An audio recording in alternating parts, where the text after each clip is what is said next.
Welcome back sa aking channel. Lulutuin ko po ngayon ay Chinese sweet and sour spare ribs. So, gagawin ko po siyang medyo konting spike ng Hawaiian style. Sana magustuhan nyo. Ipakita ko po sa inyo ang aking mga ingredients and procedure in the next video. So, tara na. Samahan nyo na ako magluto.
So, after na natin napakuluan yung luya at saka yung lemongrass, ilagay na natin yung ating spare ribs.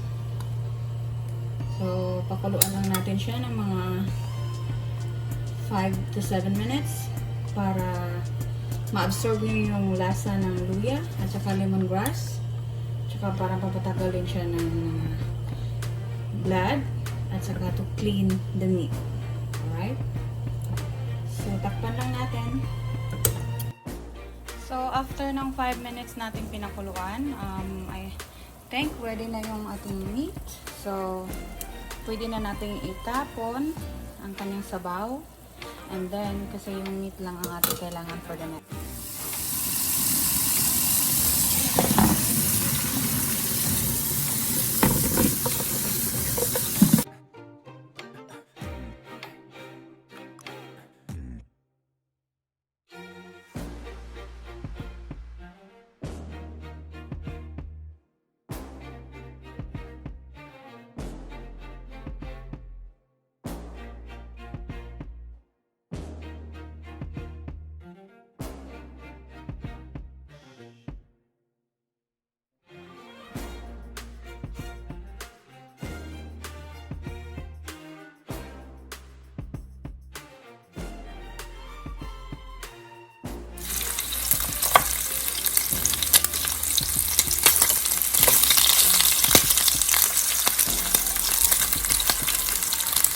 Masyadong matalsik. Ingat-ingat lang.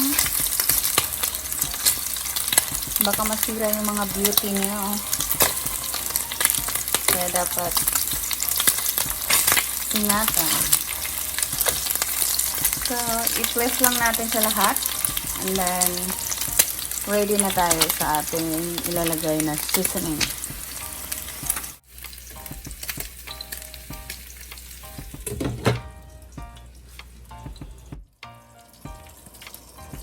So, na-fry na natin siya ng konti.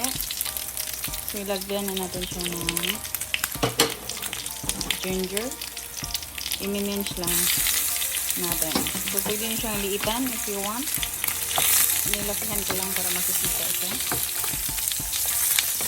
And then, so, after ng ginger, ilagay na natin yung next na-mix natin kanina ng mga sauce. So, then, pakuluan lang natin siya ng mga 40 to 50 minutes. And then, just keep adding water. Kung mag-thick na siya.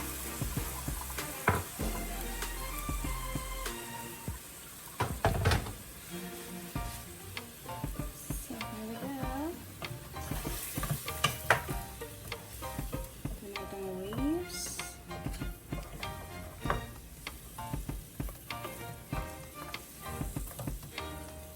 So, before natin siya takpan, lagyan lang natin siya ng 2 pieces of star anise. Optional lang to guys. So, if you want na mayroong something or smell fresh.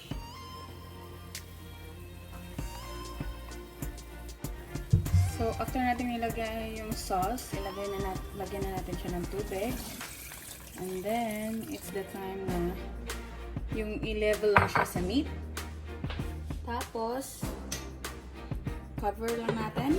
And then we will wait it like I said, 40 to 50 minutes, and then in low heat.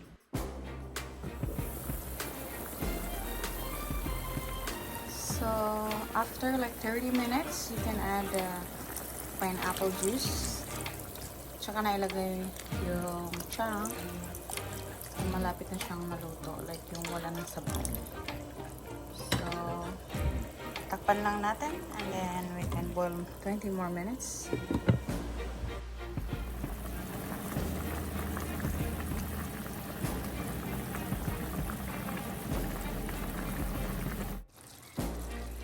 So here we go guys. It's ready and tender. Yung ating sweet and sour pork ribs, Chinese style. And then, para maging Hawaiian siya, let's gonna put our pineapple, the last one. Okay. So, lutuin lang natin siya ng mga 2 minutes kasi ready na siya. Then, let's go for our table setting.